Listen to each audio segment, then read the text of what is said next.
Good morning, everyone. We can start the webinar here in just a minute or two. I want to let people keep trickling in, and then we'll get going.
Okay, I think we'll get started. Good morning, everyone.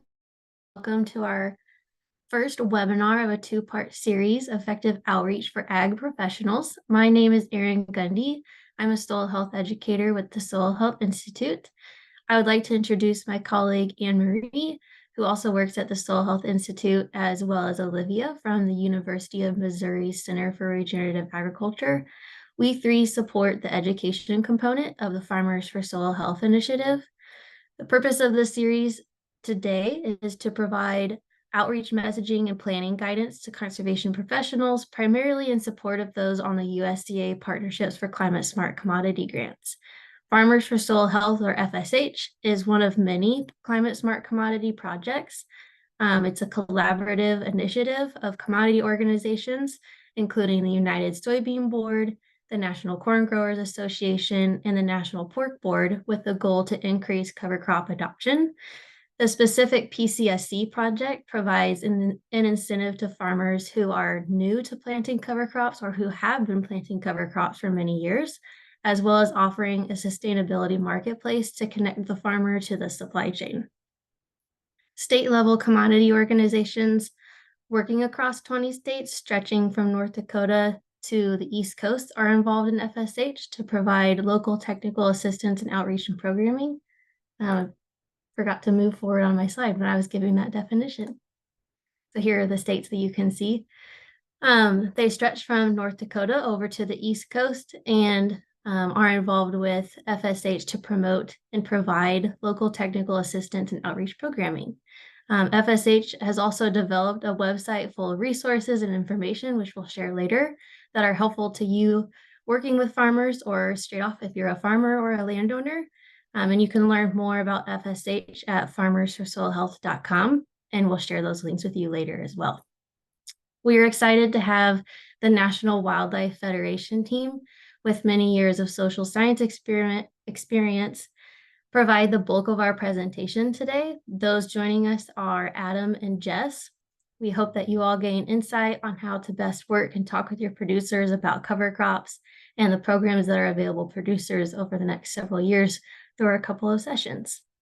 During today's presentation, we'll be covering behavior change and social influences in conservation decision-making. And then part 2 in the series on Thursday will be focused on messaging and communication. And that will be at the same time, 10 a.m. Central, 11 a.m. Eastern on Thursday, October 26th. Lastly, a few items about today's event. The presentation is being recorded and will be shared with each of you after both webinars in this series. As questions come up throughout the session, please put them in the Q&A. You can use the upvote feature in the Zoom Q&A so that you can upvote questions that you'd like to prioritize that we cover live. If you see a question pop in there that you're really intrigued by, feel free to upvote that question. And if you'd like the captions on, those can be enabled by clicking the 3 dots on your toolbar and navigating to captions. With that, I will change over my screen and I will hand things over to Adam with the NWF team to introduce their Grow More training and dig into today's content. Great.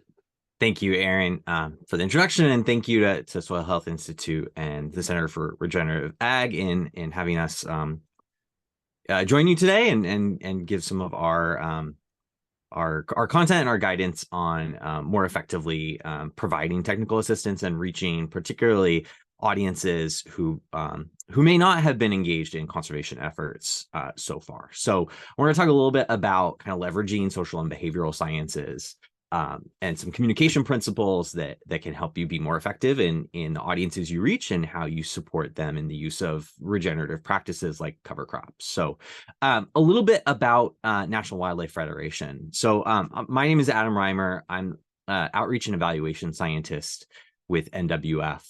My background is in social and behavioral sciences. So before joining NWF about 4 years ago, I spent about a decade researching farmer conservation behavior and decision making, and particularly kind of the role of individual information sources and social influences and policies on how it influences farmer decision making. So I kind of bring that lens and that expertise to supporting our programs at NWF.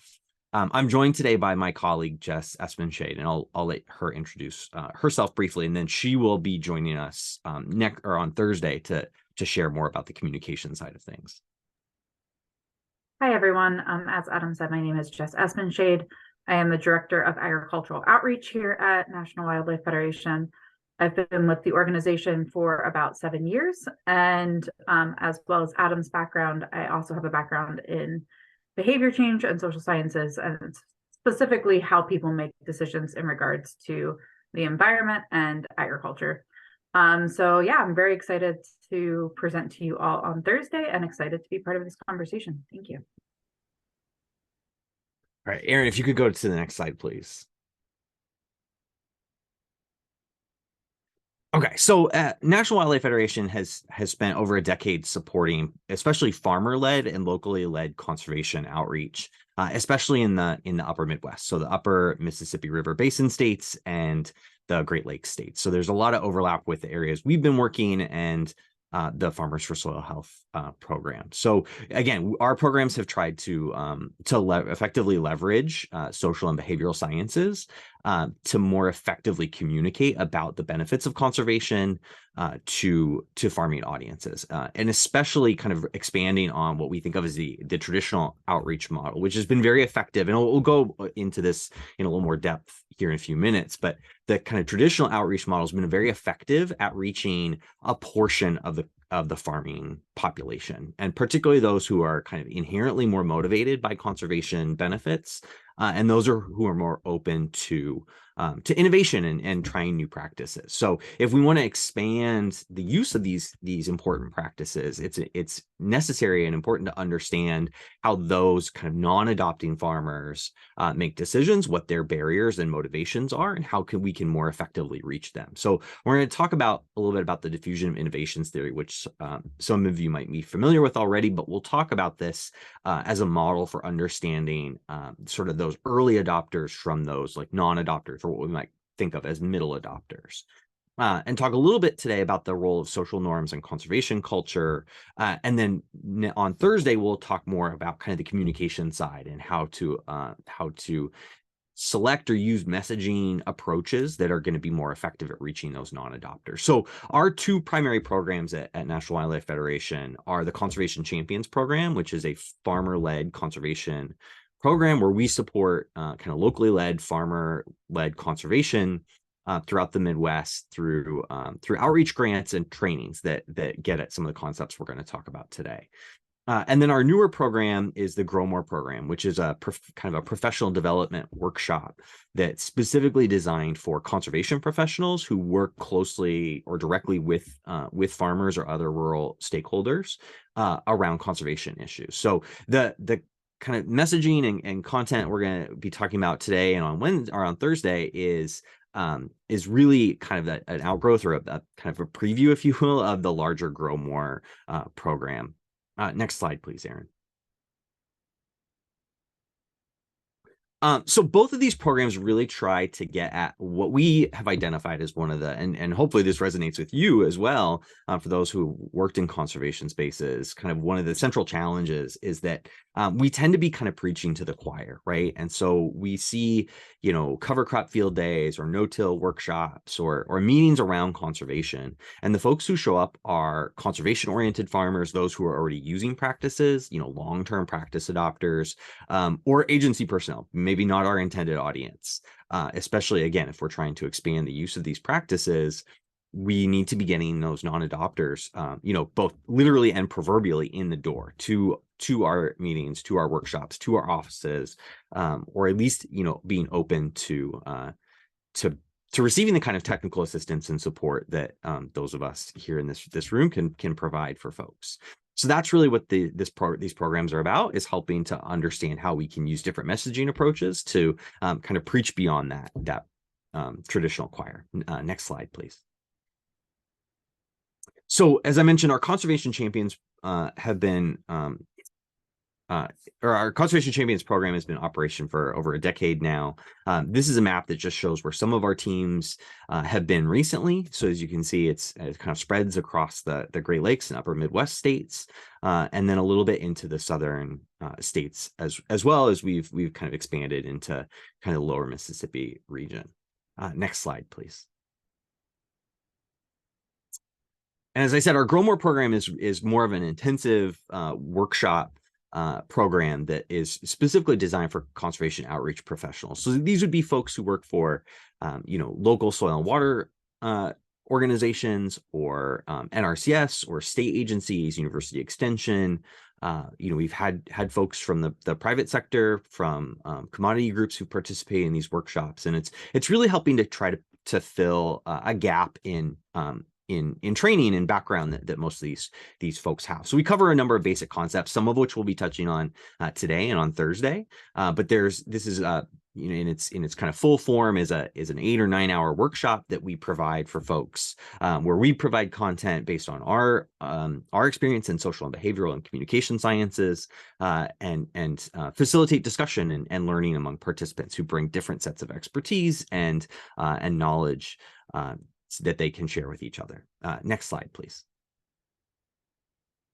So as I said, a lot of folks who work in conservation have extensive training in kind of the applied natural sciences. So things like soil science and environmental sciences, agronomy, but less so in kind of the social and behavioral arenas. So as we can see from a recent survey of conservation practitioners, primarily in the Midwest, we see that things like marketing and sales, rural sociology, psychology are areas where folks tend to have very little or no training. And so this Grow More program is really designed to help to kind of fill that gap. And as I said, we'll be kind of scratching the surface of some of the content we provide in this workshop here in this webinar format, but we are happy and look forward to potentially partnering with you going forward in workshops. So that's sort of a little plug up front, that if you are if what we talk about over today and Thursday kind of rings true for you, or opens some possibilities, please don't hesitate to reach out to us, and we can look for opportunities to partner in the future. Next slide, please. And then these are just some of the locations where we've hosted trainings in the past. Again, you see some overlap with kind of the areas that our Conservation Champions program has been in operation. Next slide, please. All right, so to kind of get into some of our basic concepts here, we start the Grow More program and the Conservation Champions program as well.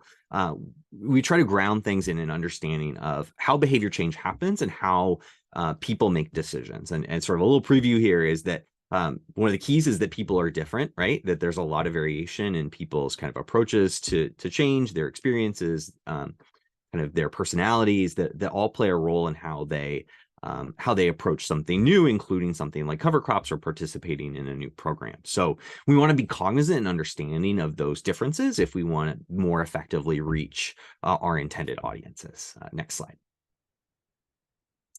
So we're going to talk a little bit here today just about how people make decisions and kind of some key characteristics of different types of farmers or people in general. And that's really, again, towards this idea of having a more comprehensive strategy for reaching beyond that conservation choir. Next slide. Okay, so I want to start by kind of giving a non-farming example. So one of the things that we see often kind of in the social and behavioral sciences is there's kind of this common kind of received wisdom or common sense approach that people are kind of rational decision makers, right? That people are evaluating information based on or they're taking in information, they're evaluating behaviors or potential new practices based on the pros or cons, the benefits and costs that might exist. But I think we can quickly recognize, if we kind of think beyond a farming context, that decision making is not always quote rational. My go-to non-farming example here. So I'm active. I have 2 young boys, and so I run a lot. I try to be active and healthy, and I paid a lot of attention to nutrition and what I eat. So that image on the left, to me at least, represents what I think of as like good nutritious food. Lots of fruits and vegetables, lean proteins, things like that. And so in a rational sense, I understand what good nutrition is and what kinds of food I should be eating to be healthy. But when the holidays come around, when sweets come out, I actually just got back from a long weekend vacation in New York City with the family, and definitely indulged in some desserts. So even though I know sort of in my rational brain that those aren't good nutritional choices, that's not the only thing that's influencing my decision making. There are a lot of other factors at play, and that's no less the case in farming. Next slide, please. So how do people actually make decisions, right? We know that there are a wide range of factors that play a role. Everything from our beliefs and attitudes. So that's to some extent the knowledge we have, or at least what we believe to be true about the world. The attitudes that we have towards particular practices or behaviors. Our personal experiences carry a huge amount of weight, right? And not only, I guess, drilling into the farming context, it's not just our own personal experiences, but those experiences of those close to us, right? And we know that many farming operations are multi-generational, and there's a long history and shared knowledge there of what has worked, what people have experienced in the past. And so new information is always going to be kind of filtered through those past personal experiences. Emotions play a big role, right? In my nutrition food choices example, we know that our emotional state plays a huge role in the food choices we make. Habits are also a particularly important factor, right? That we are, as the saying goes, creatures of habit, and often like to stick with what we have done in the past, what we think has kind of worked for us. And that's this kind of idea of like a status quo bias, and overcoming that status quo, changing practices, implementing a new behavior always carries a little more of a weight to it than just doing what we've done in the past. And then finally, social norms. So, we live in a social context. We're members of a community, or many communities, and we know that social norms or what others expect of us, or what others that are important to us, that we the behaviors we see them doing are going to carry a lot of weight as well. And that's just some basic. There are other factors here as well, and we're going to drill into a few of these here today. Next slide, please.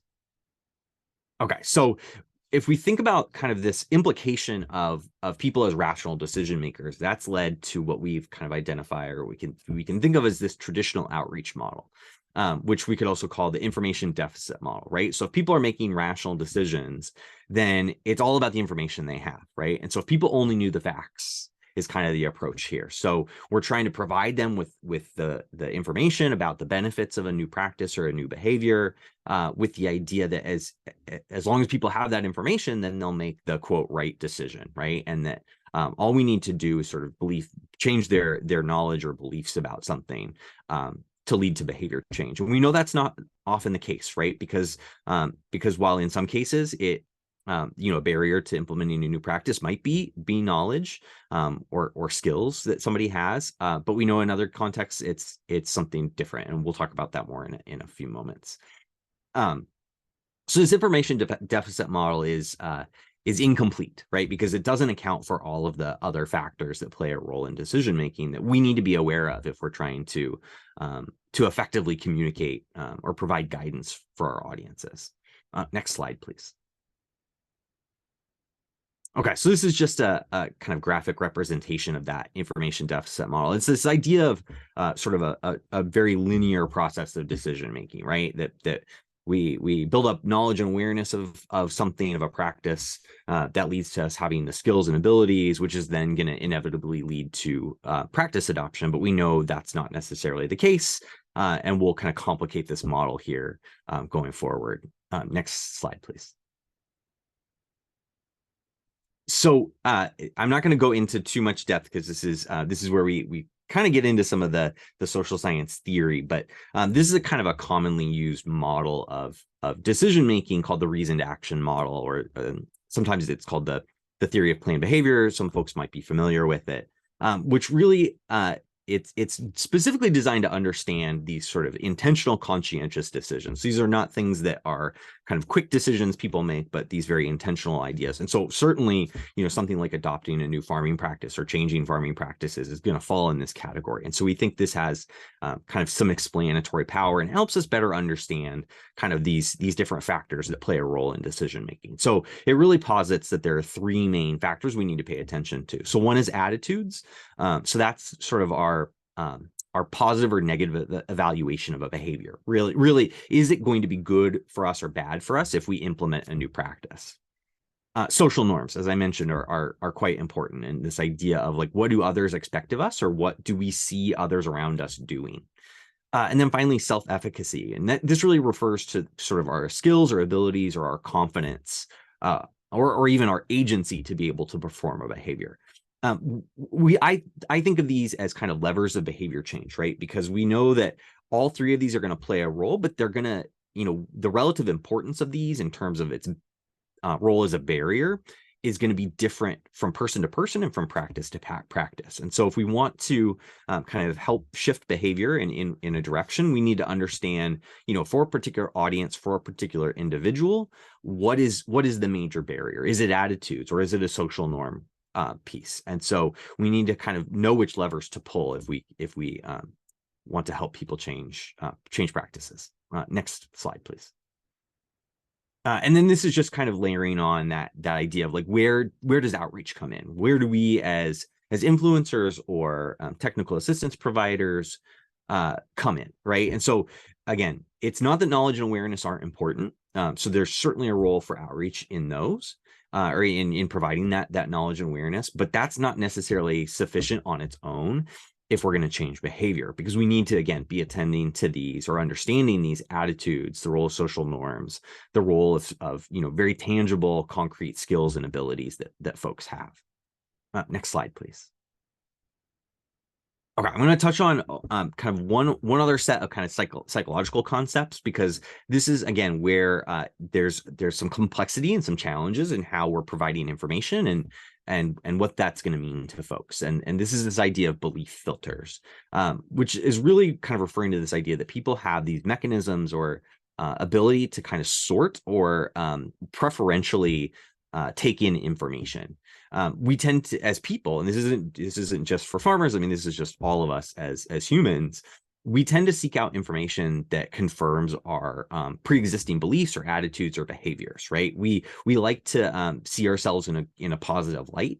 So this idea of sort of being a good farmer or a good person, this identity component is going to be really important. And so these belief filters are a way that we kind of psychologically protect ourselves by evaluating or seeking information that kind of makes us feel good or confirms our pre-existing behaviors. And really the implication of this is that the same science or information is going to mean very different things to different people, right? So if we have a large group of say, farmers who have a variety of different personalities and previous experiences, and we provide one set of information, people are going to interpret it in a lot of different ways. So we need to be very aware of that and understand some of those differences if we're going to more effectively communicate. Now, next slide, please. Okay, so just a few of these. So one is self-enhancement bias. And again, right, this is just the idea that we all like to see ourselves in a positive light. And so we tend to look for information or more value or positively evaluate information that puts us in a positive light. A lot of this is subconscious, right? This is something we're doing without even really thinking about it. Next slide, please. A related concept is motivated reasoning, right? Is that we tend to kind of selectively remember things that make us seem, in a positive light, or put ourselves in kind of a positive mindset. So like this little cartoon says, it's strange I remember it differently in a way that aligns with my worldview and casts me in a positive light. And this is sort of it's a joke because it's making it seem very conscious, but this is something that we do without even thinking. So we're tending to be more critical of information that conflicts with our identities or puts us in a negative light. Next slide, please. The last concept I want to mention here is mirroring. And this is this idea that we tend to just instinctively think that or assume that people are making decisions in a similar way for us, or that people are evaluating or valuing information in a similar way to us. And one of the things this leads to is just that we tend to provide information that we would find compelling. But that doesn't always connect with our audience, right? If people are evaluating things in a different way or have a different set of experiences or values or attitudes, the information we might find interesting or compelling might not be compelling to our audience. And so that's just, again, something we need to be aware of and constantly kind of evaluating, right? It's like we want to provide the information that is going to be most compelling to our audience, not necessarily what we find the most compelling. Next slide. Okay, so given all those kind of complexities in how people make decisions and the variation, we do know that new ideas, new practices become mainstream all the time. And so we tend to use this model called diffusion of innovation theory because we find it has a lot of explanatory power in providing kind of some insight about the process by which new practices, new technologies, new ideas kind of move through a population. And this, without going too much into the detail, basically this pattern, scientists started to identify this pattern decades ago in this period of kind of rapid technology change, that there's sort of this bell curve shape that represents how a population takes in a new process or new concept. Next slide, please. So to kind of dig in within this kind of bell curve, you have kind of an array of different types of adopters or different types of people. And again, this is not unique to farming, although it's been applied heavily. And it was actually early on when the theory was being developed, was noticed a lot in farming populations as the sort of post-World War II era of new technologies and new practices, new seed varieties, new equipment started to come in, and again, rural sociologists really noticed this pattern that was pretty predictable, right? So at the beginning of a new practice or technology, you have this small group of innovators, and these are the people who are really kind of leading the way in building the new technologies or figuring out the new practices and how it's going to apply in their context. And these people are really unique, right? Because they're not just kind of looking for the next new thing, they're really actively participating in that process of creating something new. But it's really only that first couple of percent of a population. And then next, as it becomes a little more established, you have this group that we call early adopters. And these are people who have sort of a change mindset, and they're kind of open to new ideas. They're looking kind of for the next new thing. They may not necessarily be the ones developing that new practice or that new technology, but they're really always kind of looking for new things, and they're very open to uncertainty and kind of that risk that comes with adopting new practices. Then we get into what we call the early and the late majority. And oftentimes you'll hear this group referred to as middle adopters. And this is really the bulk of the population, right? You see here, it's something like 2/3 of any given population are going to kind of fall in this range of middle adopters. And these are people who are not, it's not that they're resistant to change, that they are open to new things, but they're a little more of that kind of wait and see group, right? They're a little more risk averse. They're a little more status quo biased, and they're as we'll see here in a minute, maybe a little more kind of waiting to see what their neighbors or peers are doing first before they jump into something new. And then finally, at the kind of tail end, you have a group that, there's a number of names people use for them. We tend to call them resistors. And these are people who are maybe a little more set in their ways, a little more, satisfied with their current practices, and just maybe by personality or circumstance, maybe a little just more resistant to trying new things. One of the reasons why we particularly like this model in the conservation context is that, when we look at practices like cover crops, or new technologies like precision ag or variable rate nitrogen application, things like that, we tend to still be kind of in this early adopter phase, right? We're in this like 5 to 10% adoption rate. And that, again, going back to some of my initial points here, is that's because of that kind of information deficit model, that traditional approach to conservation outreach, where we're heavy on the technical information. We're providing a lot about the benefits of new practices. And as we'll see in a minute, that really speaks to those innovators and early adopters, but may not be the best communication strategy for those middle adopters. So next slide, please. And we'll start to kind of dig into some of the differences here between those innovators and early adopters and those middle adopters, because as we want to kind of start to shift our communication and messaging approaches to meet those middle adopters, it's really important that we start to really understand some of those key differences between these groups. So a little more detail about how these different groups make decisions. So the innovators and early adopters, they're just maybe inherently, by personality or circumstance, more open to new or challenging ideas. They're, as I said, more uncomfortable with uncertainty. They tend to use kind of longer timeframes for evaluating options. They're willing to sort of take a wait and see approach. They see failure as part of progress. It's not that they're looking for failure, that they're okay with failure. But one of the things we notice with innovators and early adopters is they tend to, they like the challenge, right? They see failure as kind of an inherent part of the process of trying something new, of implementing something new. And they like it as an opportunity to like demonstrate how they can overcome those challenges. We've definitely noticed, again, in our Conservation Champions program, where we're often working with these innovators and early adopters, that they tend to, they like to talk about those failures because, again, they like to talk about how they overcame them. They recognize it's just part of the process, that you're going to run into some roadblocks, and that you got to kind of figure out how to overcome them. And of course, we know that's true. Anytime you try something new, there's maybe a little bit of a learning curve or a process there. And those innovators and early adopters, they really relish that opportunity to talk about how they overcame them. And as we'll see here in a minute, that maybe doesn't fit with the decision-making process of middle adopters. And then lastly, we also see the innovators and early adopters, they're not as responsive to social pressure, right? They're maybe not quite as influenced by those social norms, especially what they see others around them doing. This is especially true of those innovators who often, that's kind of a key part of their identity. They recognize that they're more innovative, or they're open to new things, and that they tend to not take those local social cues. They almost define themselves by doing something different, right? And so they're not kind of waiting to see something take hold locally among their neighbors before they jump into something. Next slide, please.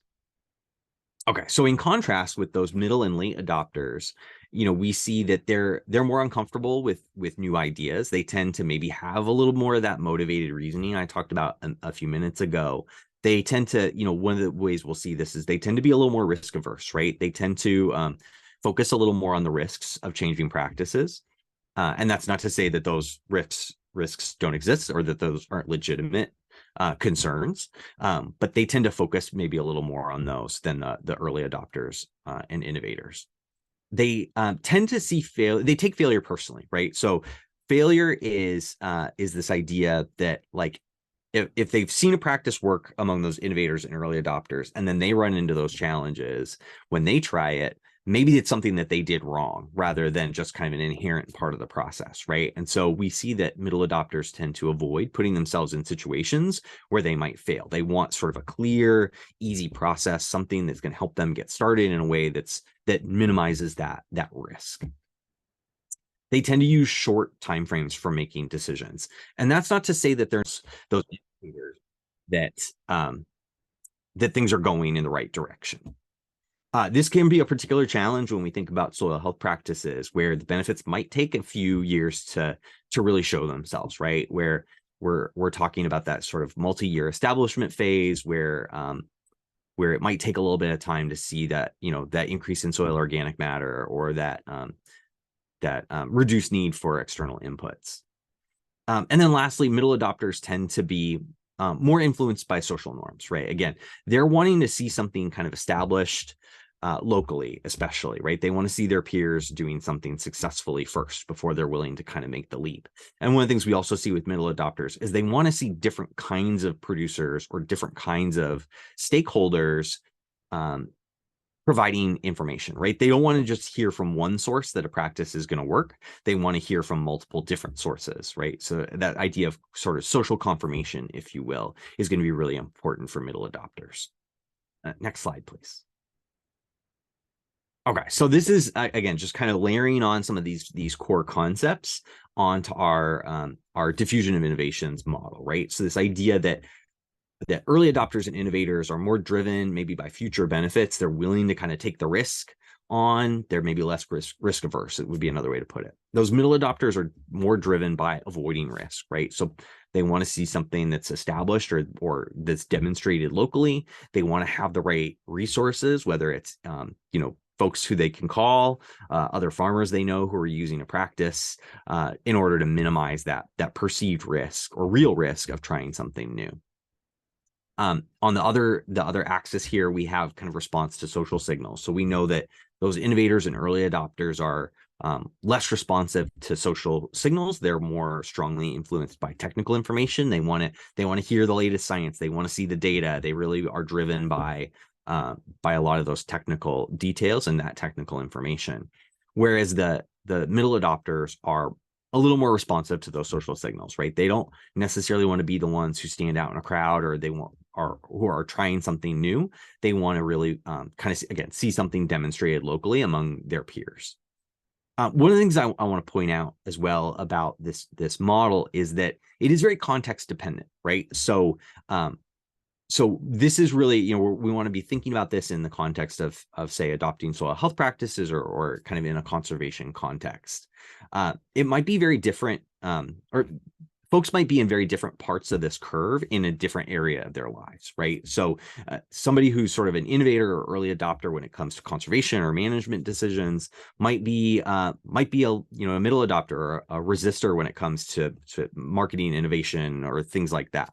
The sort of non-farming example I give in my own personal life is, I feel like I like gadgets. I like new electronics and devices. So I'm sort of maybe that early adopter when it comes to those things. But when it comes to something like social media, I've never been on Twitter or X now or whatever. TikTok, frankly, kind of frightens me. So I'm maybe more of a resistor when it comes to that. So even though these are both sort of like, you might lump them as like technology areas, like I'm very different parts of those depending on what we're talking about. And that's going to be the same for farmers, right? So it's very context dependent. Next slide, please. Okay, so one of the things we really want to draw out here is this idea of a tipping point. And tipping points are something that get talked about in different contexts. In this context, what we really mean is like when a practice becomes common enough that it's seen as kind of socially acceptable or socially appropriate, right? And again, given that we know that those middle adopters are more swayed or influenced by what they see going on around them, what they see their peers and neighbors doing, this tipping point is a really powerful concept, right? Because what it means is that once we kind of build that social acceptance, and middle adopters can see other middle adopters using the practice, then that can often lead to very rapid adoption or uptake of a new practice or technology. And we've seen this, particularly in like no-till or reduced tillage systems, where a lot of times it'll be, those innovators and early adopters will be using a practice for years before it gets seen as kind of common. And then, within a year or two, a planting season or two, all of a sudden, 60-70% of farmers in a given area are using no-till or reduced tillage. So it's possible. We've seen it in other areas, and we see a lot of momentum around cover crops, especially throughout the Midwest, that we're kind of approaching this tipping point. But again, that's why it's so important to understand this difference between early adopters and middle adopters, because if we want to get to this tipping point, we need to understand how we can better reach these that early and late majority group. Next slide, please.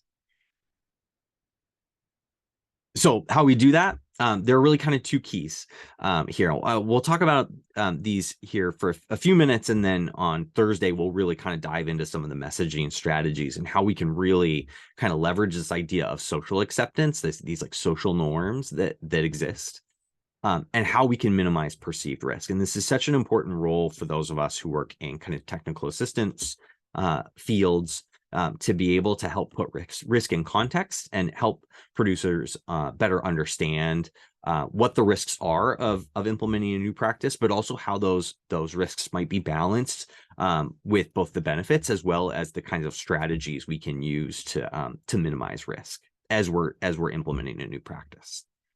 Next slide, please. All right, so some of these strategies for reaching the tipping point, and I really want to kind of talk about 4 different kind of stages here, right? So the first is maximizing innovator success, and this is one of the things that I think has been really successful across much of the Midwest, and probably many of the organizations who are here today have been a key part of this, right? Is really helping to support those innovators and applying new practices, new cover crop technologies or varieties or methods to a specific local context to make them successful. And that's such a key point, and we want to build off of that, right? So that second point or second piece is equipping innovators to help counter skepticism. This is maybe where like our Conservation Champions program or other approaches that help to support farmer-led outreach have been really critical, right? Is helping those innovators be effective communicators, effective support systems for those middle adopter farmers.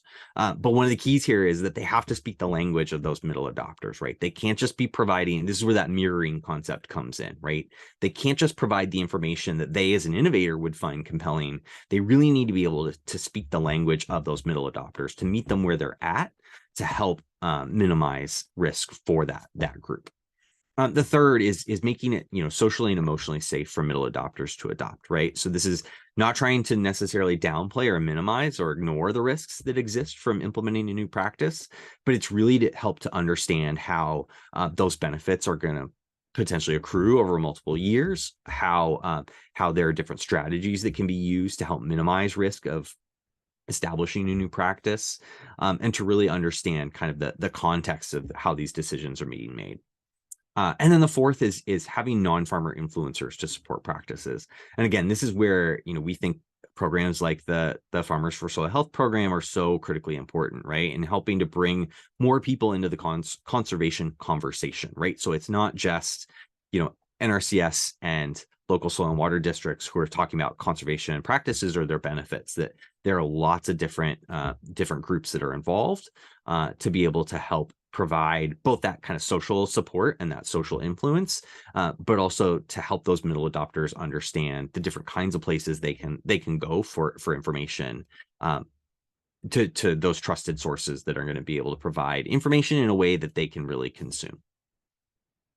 Next slide, but I think that's all I had planned today. So definitely look forward to your questions, and we will also, again, be sharing more on Thursday about some of the specific messaging strategies we can use to meet those middle adopters. Thanks, Adam. There's been a couple of questions come in, and we've got just a couple of minutes before we'll talk about some resources with you all. So I can pose some questions to you, Adam, and you can answer them live if that sounds good to you. Yeah. Okay. Looks like we have a question in here stating that the original research that you mentioned was largely focused on white males and business management in the 1970s. Can you speak on what any latest research there is on female farm owners and farmers, or secondary on the millennials?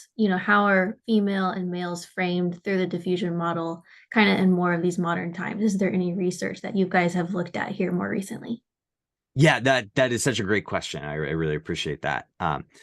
I think I have two thoughts. One is that I don't think that the diffusion of innovations model has been really apply. I have not seen research that's applied it in to kind of non-traditional, non-white male farming populations. So I haven't necessarily seen it applied specifically to, say, female farmers or female landowners or generational differences. I do know that where it has been applied, so I think one of the things that does is that definitely limits its generalizability, right? Is that we know that it's particularly well suited to understanding a particular demographic or type of producer. I think it also, or the second thing I want to say is that I do think that age or generational differences do play a role in how maybe information is perceived or their approach towards new technologies or new contexts, but it doesn't necessarily change that pattern, right? So millennials are going to kind of have a very, I think, going to have a similar pattern to how a new innovation comes into a population. As with older populations. And I think that just has to do with the fact that, again, people are different and they tend to be different in the same way, even if there are some shifts in their general kind of approach or evaluation to, say, conservation or new technologies. So I think the kind of takeaway there is that it's not a perfect model. No model is. And so I think it's usefulness with understanding how innovation is going to be helpful with women producers or minority producers or young producers may be a little more limited than traditional audiences. Great, thank you. We've got 2 more questions. We'll try to fire them off pretty quick. Where do you think we're at on the adoption curve for cover cropping in the US? Have we moved past early adopters and into the early majority yet?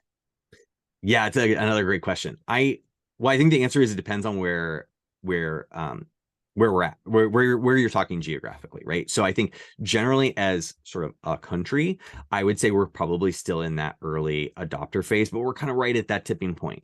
But I do know that if you look at some sort of hotspots throughout the Midwest or throughout the country, certainly in parts of the Chesapeake Bay area, we're certainly into those middle adopters at this point, right? We're well above 20-25% adoption rates of cover crops. So it kind of shows that there are some different strategies we might be able to use, or some success stories that we can maybe better understand in some of those successful adoption zones where we've been able to reach into those middle adopter populations.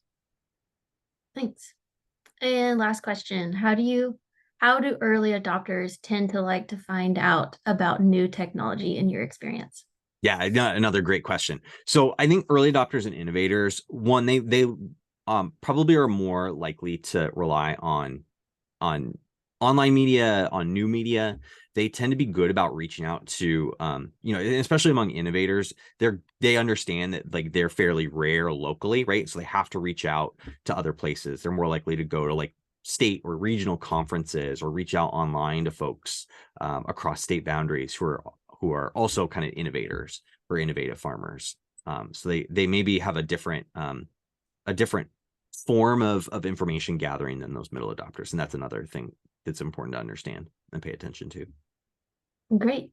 Thank you, Adam. And there's one more question in there, but if you or Jess want to answer it, type an answer to that, if you have the capability. Yeah, I can definitely do that. Go for that. As Anne Marie talks about resources, feel free to just kind of chat with those folks. And if we don't get to any of your guys' questions, we'll share some emails at the end of our resources slide here in a second, that you all can send some emails to either us or the NWF team.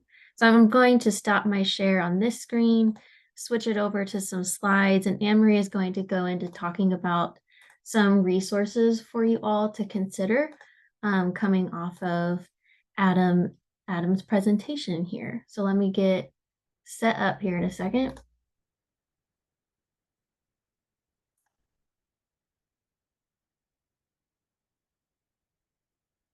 Okay, Anne Marie, can you see those? Oh, you're on mute. All right. So thank you, Adam, for a really great presentation that gives us a lot to think about. We also have a lot of resources that we can kind of tailor into those, different mindsets of early and middle adopters as we go out and engage farmers.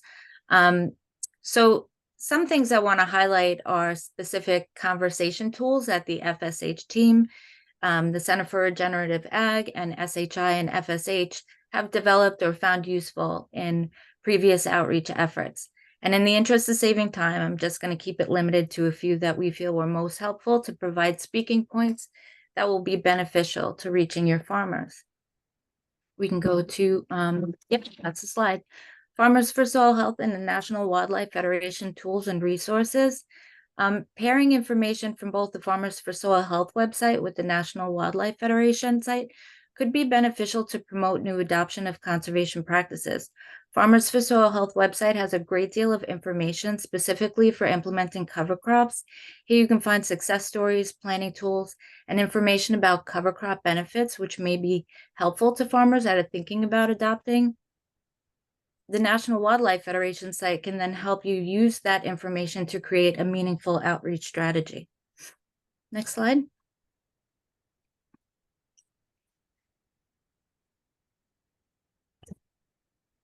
CTIC. I think you went one too far. Nope. Okay, so the CTIC National Cover Crop Survey Report. The main takeaways here provide information and data that will help you understand the basics of cover crops, associated management, and cost share programs. By reviewing this report, we can better understand what motivates farmers to use cover crops, as well as perceived barriers to adoption, tailor technical assistance resources to support producers in navigating implementation concerns, and share, cost share programs such as the Partnership for Climate Smart Commodities. Next slide.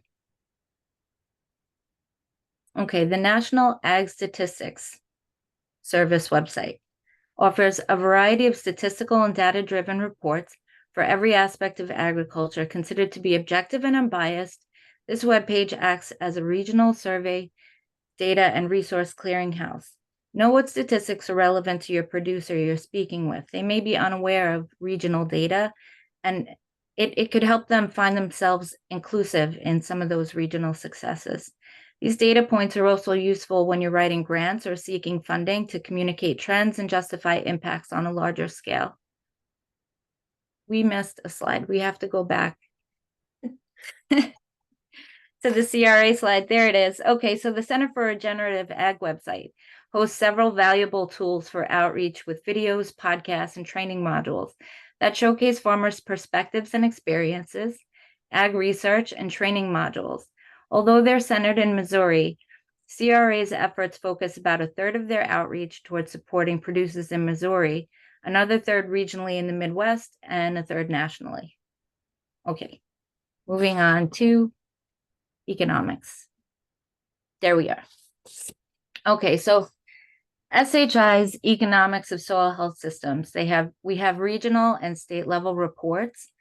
One of the main common pieces of information farmers need when deciding to adopt a new management practice is a business case. So they want to know if the recommended practices will be profitable. Will they increase or reduce their economic risk? So while there's no one-size-fits-all answer, SHI has a multitude of resources that highlight the economics of soil health systems at regional, state, and individual farm levels. Similar findings among these regional reports are captured in their respective fact sheets, noting an overall positive report from farmers that adoption increased yield, net income, crop resilience to extreme weather, access to their fields, and water quality improvement. So these analyses highlight farmers who've been successful in adopting soil health systems and can help farmers that are interested in transitioning understand the full suite of benefits to their own operations and management systems. Specifically, our study on 100 farms across 9 states discovered that the net income increased 85% for farmers growing corn and 88% for those growing soybeans. Excuse me. SHI's economic study on 5 cotton farms across 5 states found that 100% of the farmers interviewed increased their net income by $100 per acre using a soil health management system. Next slide. The individual case study reports. So here are some key takeaways from the 30 individual farms that we've interviewed, and we've provided fact sheets along with videos and narratives that illustrate each farm's individual operation, and their journey for soil health, with a partial budget analysis documenting associated expenses, revenue, and net income change. And here, we're going to go to the website in a little while, but if you click on this map and you hover over any of these pins on the map representing the farms, you can open up the fact sheet that has all that great information. On to the next. And finally, we'll talk about SHI's recommended measurements to scale soil health assessment. So SHI has identified a minimal suite of measurements that are cost-effective, interpretable, and responsive to soil health promoting practices. Discussing these management and their relationship to soil function can help guide a place-based selection of management changes that promote enhanced ecosystem processes and services, help farmers set achievable goals, and assess the impact of their management decisions with confidence. So with that, we could jump over to the website, Erin. We just want to show where everybody could find these resources. So by selecting our work at the top and then clicking on the initiatives tab, you can scroll through all these tiles and you can find the economics, the fact sheets, the 30 farms. You can find the measurements that I just mentioned. Pretty much all of our initiatives with potatoes, corn, whatever commodity farmer you're working with, you could find some kind of information here. One thing that was really great, maybe I didn't mention about the 30 farms, as opposed to the 100 farms. Like the 100 farms was centered on corn and soybean producers, and the 5 farms, the cotton farms, was centered on cotton, but the 30 individual farms represent a wide range of producers. So you can find something in there that's valuable and specific to the farm you're working with. So yep, there's the map. And if you hover, Erin, do you want to try and hover over one of those and click? Okay, so if you click on that, it'll give you a snapshot of the farm, their management, and their net income increase. And then you can select the fact sheet, and that will bring you to that fact sheet that was a snapshot on the slide. So that's that. We just wanted to bring those resources to you, along with what Adam had. And, to sum it all up, when you're using local resources and local data, when you're working with producers, it really helps you assist in communicating your outreach efforts to farmers to be more meaningful and consistent in your messaging, and build relationships with and networks with farmers and landowners. That's it. I'll hand it over to Erin to take us out. Thanks, Anne Marie. Yeah, just real quick, to close out for today, we appreciate everybody joining. And we look forward to everyone joining on Thursday as we talk about messaging and communication. The NWF team, I'm not sure if you guys have any homework or last minute thoughts to share with the rest of the crew as we prepare for Thursday, but if you do, feel free to chime in. But I did want to just close out and mention again that after these 2 webinars, you'll receive a follow-up email with a link to the survey, the webinar recordings, and resources that we've discussed. If you have any other questions, feel free to reach out to us. These are our emails that you can reach out to us. I know that there was a question in the chat about, can we get the slides? We'll post these recordings. They'll be publicly available on YouTube.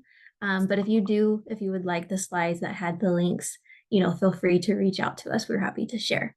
But with that, we'll close it out a couple minutes early, and we appreciate you all joining, and have a great rest of your day.